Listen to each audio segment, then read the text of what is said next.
महाभारत कथा। जयद्रथ की दुर्गति। एक बार पांचों पांडव आवश्यक कार्यवश बाहर गए हुए थे। आश्रम में केवल द्रौपदी, उसकी एक दासी और पुरोहित धौम में ही थे। उसी समय सिंधु देश का राजा जयद्रथ, जो विवाह की इच्छा से साल्व देश जा रहा था, उधर से निकला। अचानक आश्रम के द्वार पर खड़ी द्रौपदी पर उसकी दृष्टि पड़ी और वह उस पर मुग्ध हो उठा। उसने अपनी सेना को वहीं रोककर अपने मित्र कोटिकास्थ से कहा, कोटिक, तनिक जाकर पता लगाओ कि यह सर्वांग सुंदरी कौन है। यदि यह स्त्री मुझे मिल जाए तो फिर मुझे विवाह के लिए साल्व देश जाने की क्या आवश्यकता है। मित्र की बात सुनकर कोटिकास्य द्रौपदी के पास पहुंचा और बोला, हे देवकन्या, हे कल्याणी, आप कौन हैं? कहीं आप कोई अप्सरा या देवकन्या तो नहीं है? द्रौपदी ने उत्तर दिया, मैं जग विख्यात पांचों पांडवों की पत्नी द्रौपदी हूँ। मेरे पति अभी आने ही वाले हैं, अतः आप लोग उनका अतिथि सेवा स्वीकार करके यहाँ से प्रस्थान करें। आप लोगों से प्रार्थना है कि उनके आने तक आप लोग कुटी के बाहर विश्राम करें।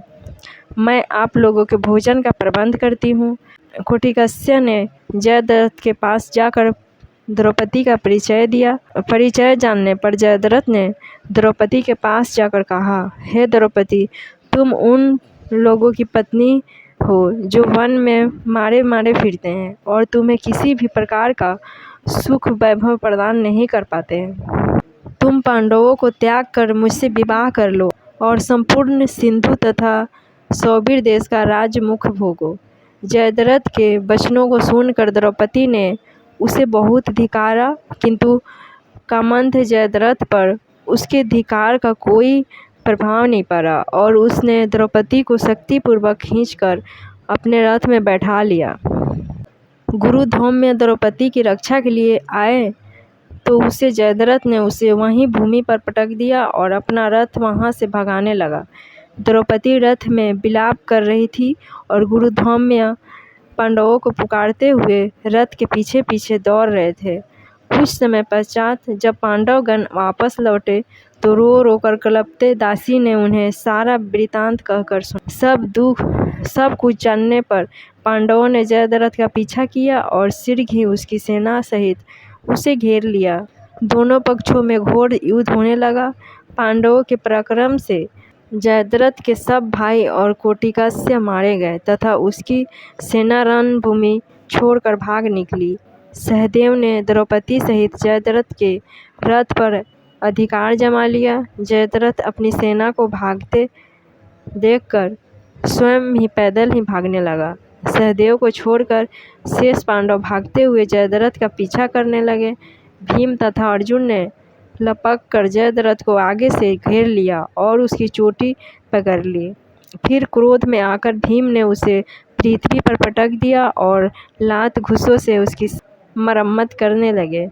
जब भीम की मार से जयद्रथ अधमारा हो गया तो अर्जुन ने कहा, भैया भीम, इसे प्राणहीन मत करो।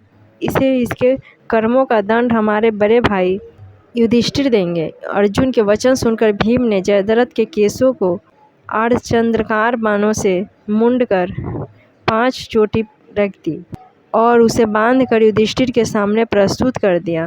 धर्मराज ने जयद्रथ को धिक्कारते हुए कहा, हे दुष्ट जयद्रथ, हम चाहे तो अभी तेरा वध कर सकते हैं, किंतु बहन दुश्ला के वैधव को ध्यान में रखकर हम ऐसा नहीं करेंगे।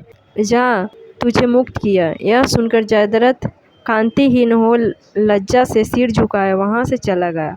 वहाँ से वन में जाकर जयद्रथ ने भगवान शंकर की तपस्या की। उसकी तपस्या से प्रसन्न होकर शंकर जी ने उसे वर मांगने के लिए कहा।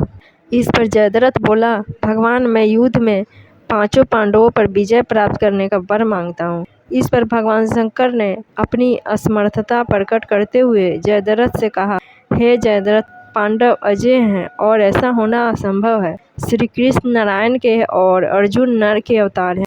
मैं अर्जुन को त्रिलोक विजय प्राप्त करने का वर एवं तुम अर्जुन की उपस्थिति में एक बार शेष पांडवों को अवश्य पीछे हटा सकते हो। इतना कहकर भगवान शंकर वहाँ से अंतर्ध्यान हो गए। और मंदमुनि जयद्रथ भी अपने राज्य में वापस लौट आया। ये वीडियो अच्छी लगे तो लाइक शेयर सब्सक्राइब ज़रूर कीजिएगा। थैंक यू, नमस्कार।